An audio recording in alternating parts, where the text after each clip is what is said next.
Middlemarch. Book 2 Old and Young. Chapter 20. A child forsaken, waking suddenly. Whose gaze afeard on all things round doth rove, and seeth only that it cannot see. The meeting eyes of love. 2 hours later, Dorothea was seated in an inner room or boudoir of a handsome apartment in the Via Sistina. I am sorry to add that she was sobbing bitterly, with such abandonment to this relief of an oppressed heart as a woman habitually controlled by pride on her own account and thoughtfulness for others will sometimes allow herself when she feels securely alone. And Mr. Casaubon was certain to remain away for some time at the Vatican. Yet Dorothea had no distinctly Chopin grievance that she could state even to herself, and in the midst of her confused thought and passion, the mental act that was struggling forth into clearness was a self-accusing cry that her feeling of desolation was the fault of her own spiritual poverty.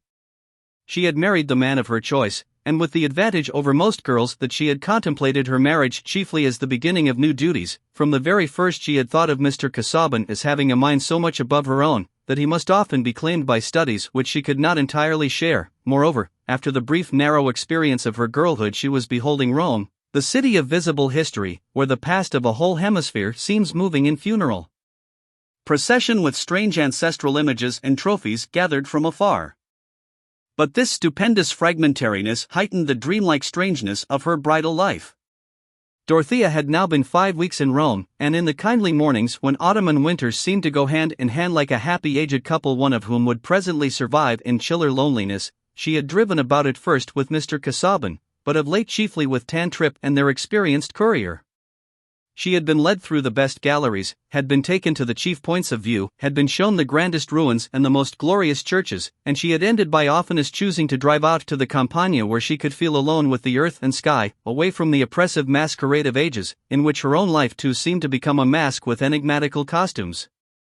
To those who have looked at Rome with the quickening power of a knowledge which breathes a growing soul into all historic shapes, and traces out the suppressed transitions which unite all contrasts, Rome may still be the spiritual center and interpreter of the world. But let them conceive one more historical contrast: the gigantic broken revelations of that imperial and papal city thrust abruptly on the notions of a girl who had been brought up in English and Swiss Puritanism, fed on meager Protestant histories and on art chiefly of the hand-screen sort, a girl whose ardent nature turned all her small allowance of knowledge into principles, fusing her actions into their mold, and whose quick emotions gave the most abstract things the quality of a pleasure or a pain, a girl who had lately become a wife, and from the enthusiastic acceptance of untried duty found herself plunged in tumultuous preoccupation with her personal lot. The weight of unintelligible Rome might lie easily on bright nymphs to whom it formed a background for the brilliant picnic of Anglophone society, but Dorothea had no such defense against deep impressions.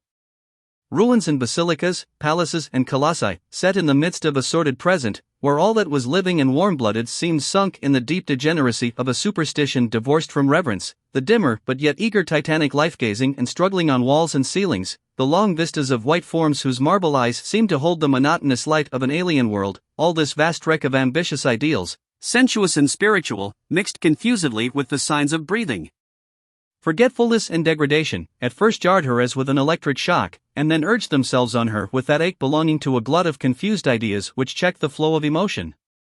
Forms both pale and glowing took possession of her young sense, and fixed themselves in her memory even when she was not thinking of them, preparing strange associations which remained through her after years. Our moods are apt to bring with them images which succeed each other like the magic lantern pictures of a doze, and in certain states of dull forlornness Dorothea all her life continued to see the vastness of St. Peter's, the huge bronze canopy, the excited intention in the attitudes and garments of the prophets and evangelists in the mosaics above, and the red drapery which was being hung for Christmas spreading itself everywhere like a disease of the retina. Not that this inward amazement of Dorothea's was anything very exceptional. Many souls in their young nudity are tumbled out among incongruities and left to find their feet among them, while their elders go about their business. Nor can I suppose that when Mrs. Casaubon is discovered in a fit of weeping 6 weeks after her wedding, the situation will be regarded as tragic. Some discouragement, some faintness of heart at the new real future which replaces the imaginary, is not unusual, and we do not expect people to be deeply moved by what is not unusual.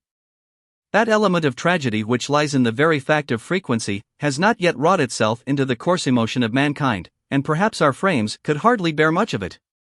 If we had a keen vision and feeling of all ordinary human life, it would be like hearing the grass grow and the squirrel's heartbeat, and we should die of that roar which lies on the other side of silence. As it is, the quickest of us walk about well wadded with stupidity. However, Dorothea was crying, and if she had been required to state the cause, she could only have done so in some such general words as I have already used. To have been driven to be more particular would have been like trying to give a history of the lights and shadows, for that new real future which was replacing the imaginary drew its material from the endless minutiae by which her view of Mr. Casaubon and her wifely relation, now that she was married to him, was gradually changing with the secret motion of a watch hand from what it had been in her maiden dream. It was too early yet for her fully to recognize or at least admit the change, still more for her to have readjusted that devotedness which was so necessary a part of her mental life that she was almost sure sooner or later to recover it. Permanent rebellion, the disorder of a life without some loving reverent resolve, was not possible to her, but she was now in an interval when the very force of her nature heightened its confusion. In this way, the early months of marriage often are times of critical tumult, whether that of a shrimp pool or of deeper waters, which afterward subsides into cheerful peace. But was not Mr. Casaubon just as learned as before? Had his forms of expression changed, or his sentiments become less laudable? O waywardness of womanhood! Did his chronology fail him, or his ability to state not only a theory but the names of those who held it, or his provision for giving the heads of any subject on demand? And was not Rome the place in all the world to give free play to such accomplishments? Besides, had not Dorothea's enthusiasm especially dwelt on the prospect of relieving the weight and perhaps the sadness with which great tasks lie on him who has to achieve them, and that such weight pressed on Mr. Casaubon was only plainer than before?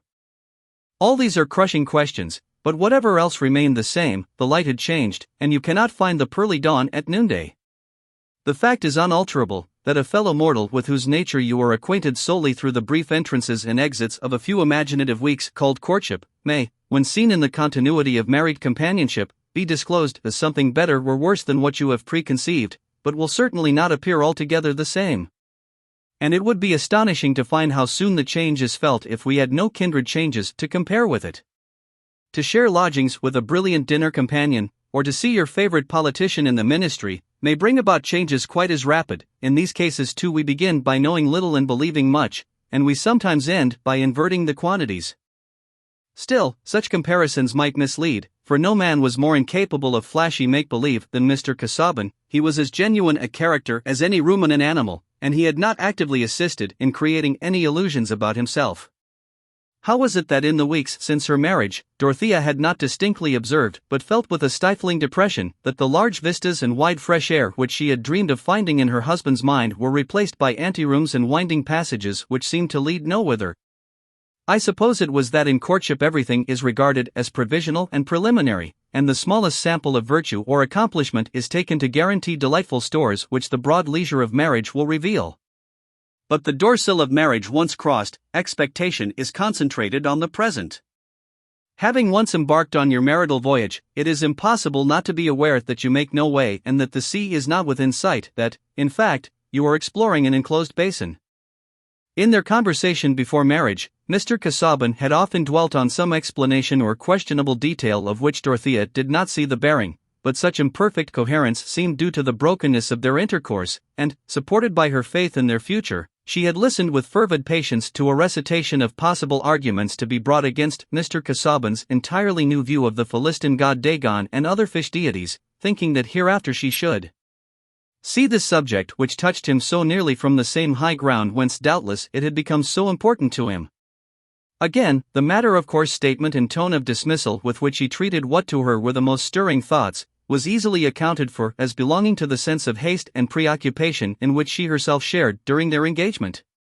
But now, since they had been in Rome, with all the depths of her emotion roused to tumultuous activity, and with life made a new problem by new elements, she had been becoming more and more aware, with a certain terror, that her mind was continually sliding into inward fits of anger and repulsion, or else into forlorn weariness. How far the judicious Hooker or any other hero of erudition would have been the same at Mr. Casaubon's time of life, she had no means of knowing, so that he could not have the advantage of comparison, but her husband's way of commenting on the strangely impressive objects around them had begun to affect her with a sort of mental shiver. He had perhaps the best intention of acquitting himself worthily, but only of acquitting himself. What was fresh to her mind was worn out to his, and such capacity of thought and feeling as had ever been stimulated in him by the general life of mankind had long shrunk to a sort of dried preparation, a lifeless embalmment of knowledge. When he said, "Does this interest you, Dorothea? Shall we stay a little longer?" "I am ready to stay if you wish it," it seemed to her as if going or staying were alike dreary. "Or, should you like to go to the Farnesina, Dorothea? It contains celebrated frescoes designed or painted by Raphael, which most persons think it worthwhile to visit." "But do you care about them?" was always Dorothea's question. "They are, I believe, highly esteemed. Some of them represent the fable of Cupid and Psyche, which is probably the romantic invention of a literary period, and cannot, I think, be reckoned as a genuine mythical product. But if you like these wall paintings, we can easily drive thither, and you will then, I think, have seen the chief works of Raphael, any of which it were a pity to omit in a visit to Rome. He is the painter who has been held to combine the most complete grace of form with sublimity of expression. Such at least I have gathered to be the opinion of cognoscenti." This kind of answer given in a measured official tone, as of a clergyman reading according to the rubric, did not help to justify the glories of the eternal city, or to give her the hope that if she knew more about them the world would be joyously illuminated for her. There is hardly any contact more depressing to a young ardent creature than that of a mind in which years full of knowledge seem to have issued in a blank absence of interest or sympathy. On other subjects indeed Mr. Casaubon showed a tenacity of occupation and an eagerness which are usually regarded as the effect of enthusiasm, and Dorothea was anxious to follow this spontaneous direction of his thoughts, instead of being made to feel that she dragged him away from it. But she was gradually ceasing to expect with her former delightful confidence that she should see any wide opening where she followed him. Poor Mr. Casaubon himself was lost among small closets and winding stairs, and in an agitated dimness about the cabaret, or in an exposure of other mythologists' ill-considered parallels, easily lost sight of any purpose which had prompted him to these labors. With his taper stuck before him he forgot the absence of windows, and in bitter manuscript remarks on other men's notions about the solar deities, he had become indifferent to the sunlight.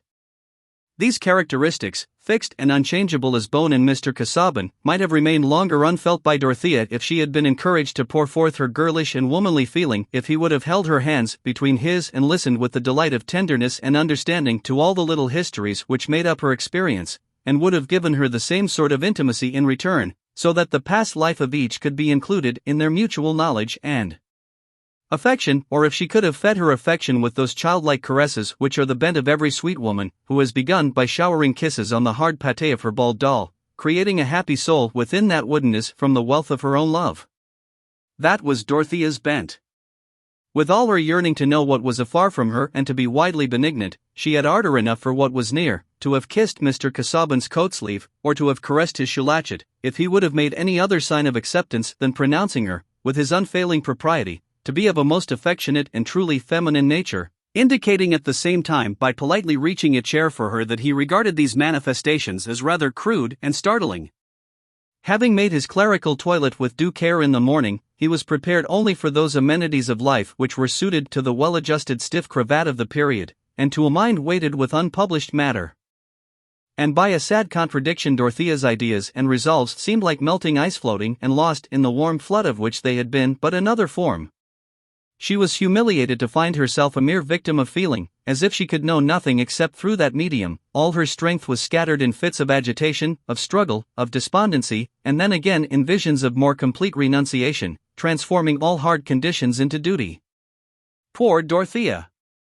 She was certainly troublesome, to herself chiefly, but this morning for the first time she had been troublesome to Mr. Casaubon.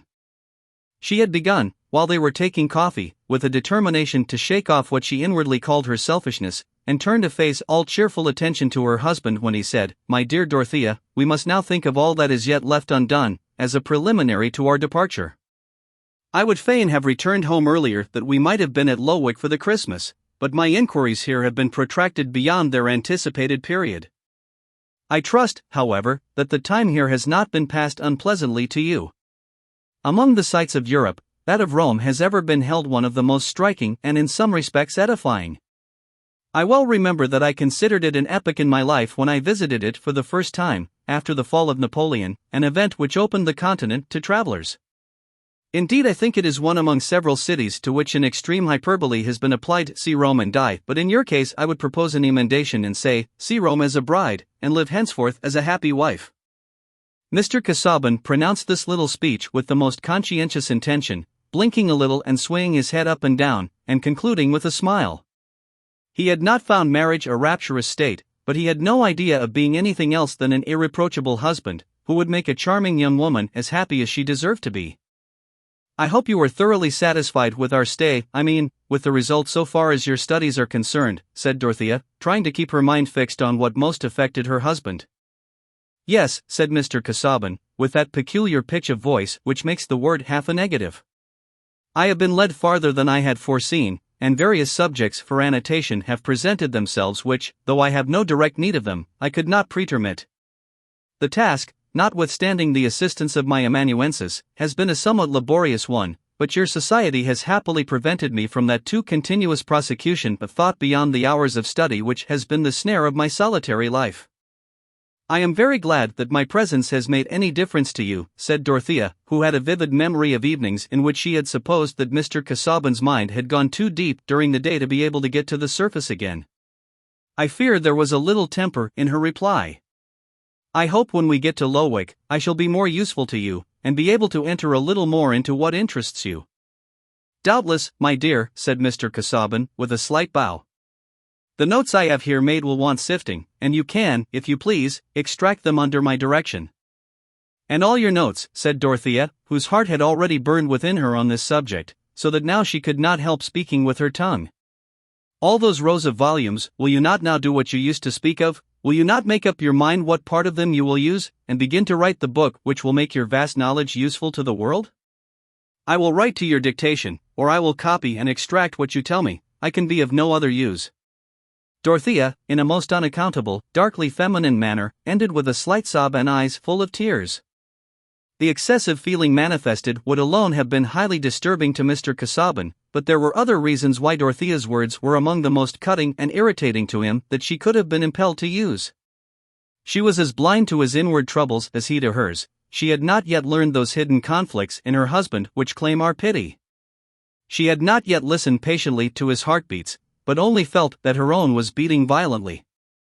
In Mr. Casaubon's ear, Dorothea's voice gave loud emphatic iteration to those muffled suggestions of consciousness which it was possible to explain as mere fancy, the illusion of exaggerated sensitiveness. Always when such suggestions are unmistakably repeated from without, they are resisted as cruel and unjust. We are angered even by the full acceptance of our humiliating confessions, how much more by hearing in hard distinct syllables from the lips of a near observer, those confused murmurs which we try to call morbid, and strive against as if they were the oncoming of numbness. And this cruel outward accuser was there in the shape of a wife, nay, of a young bride, who, instead of observing his abundant pen scratches and amplitude of paper with the uncritical awe of an elegant-minded canary bird, seemed to present herself as a spy watching everything with a malign power of inference. Here, towards this particular point of the compass, Mr. Casaubon had a sensitiveness to match Dorothea's, and an equal quickness to imagine more than the fact. He had formerly observed with approbation her capacity for worshipping the right object. He now foresaw with sudden terror that this capacity might be replaced by presumption, this worship by the most exasperating of all criticism, that which sees vaguely a great many fine ends, and has not the least notion what it costs to reach them. For the first time since Dorothea had known him, Mr. Casaubon's face had a quick angry flush upon it. My love, he said, with irritation reined in by propriety, you may rely upon me for knowing the times and the seasons, adapted to the different stages of a work which is not to be measured by the facile conjectures of ignorant onlookers. It had been easy for me to gain a temporary effect by a mirage of baseless opinion, but it is ever the trial of the scrupulous explorer to be saluted with the impatient scorn of chatterers who attempt only the smallest achievements, being indeed equipped for no other. And it were well if all such could be admonished to discriminate judgments of which the true subject matter lies entirely beyond their reach, from those of which the elements may be compassed by a narrow and superficial survey. This speech was delivered with an energy and readiness quite unusual with Mr. Casaubon. It was not indeed entirely an improvisation, but had taken shape an inward colloquy, and rushed out like the round grains from a fruit when sudden heat cracks it. Dorothea was not only his wife, she was a personification of that shallow world which surrounds the appreciated or desponding author. Dorothea was indignant in her turn. Had she not been repressing everything in herself except the desire to enter into some fellowship with her husband's chief interests? My judgment was a very superficial one, such as I am capable of forming, she answered, with a prompt resentment that needed no rehearsal. You showed me the rows of notebooks, you have often spoken of them, you have often said that they wanted digesting. But I never heard you speak of the writing that is to be published. Those were very simple facts, and my judgment went no farther. I only begged you to let me be of some good to you. Dorothea rose to leave the table and Mr. Casaubon made no reply, taking up a letter which lay beside him as if to reperuse it. Both were shocked at their mutual situation, that each should have betrayed anger towards the other. If they had been at home, settled at Lowick in ordinary life among their neighbors, the clash would have been less embarrassing, but on a wedding journey, the express object of which is to isolate two people on the ground that they are all the world to each other, the sense of disagreement is, to say the least, confounding and stultifying. To have changed your longitude extensively and placed yourselves in a moral solitude in order to have small explosions, to find conversation difficult and to hand a glass of water without looking, can hardly be regarded as satisfactory fulfillment even to the toughest minds. To Dorothea's inexperienced sensitiveness, it seemed like a catastrophe, changing all prospects, and to Mr. Casaubon it was a new pain, he never having been on a wedding journey before, or found himself in that close union which was more of a subjection than he had been able to imagine, since this charming young bride not only obliged him to much consideration on her behalf, which he had sedulously given, but turned out to be capable of agitating him cruelly just where he most needed soothing. Instead of getting a soft fence against the cold, shadowy, unapplausive audience of his life, had he only given it a more substantial presence? Neither of them felt it possible to speak again at present. To have reversed a previous arrangement and declined to go out would have been a show of persistent anger which Dorothea's conscience shrank from, seeing that she already began to feel herself guilty. However just her indignation might be, her ideal was not to claim justice, but to give tenderness. So when the carriage came to the door, she drove with Mr. Casaubon to the Vatican, walked with him through the stony avenue of inscriptions, and when she parted with him at the entrance to the library, went on through the museum out of mere listlessness as to what was around her. She had not spirit to turn round and say that she would drive anywhere. It was when Mr. Casaubon was quitting her that Naumann had first seen her, and he had entered the long gallery of sculpture at the same time with her, but here Naumann had to await Ladislaw with whom he was to settle a bet of champagne about an enigmatical medieval-looking figure there. After they had examined the figure, and had walked on finishing their dispute, they had parted, Ladislaw lingering behind while Naumann had gone into the Hall of Statues where he again saw Dorothea, and saw her in that brooding abstraction which made her pose remarkable. She did not really see the streak of sunlight on the floor more than she saw the statues. She was inwardly seeing the light of years to come in her own home and over the English fields and elms and hedge-bordered highroads, and feeling that the way in which they might be filled with joyful devotedness was not so clear to her as it had been. But in Dorothea's mind there was a current into which all thought and feeling were apt sooner or later to flow, the reaching forward of the whole consciousness towards the fullest truth, the least partial good. There was clearly something better than anger and despondency.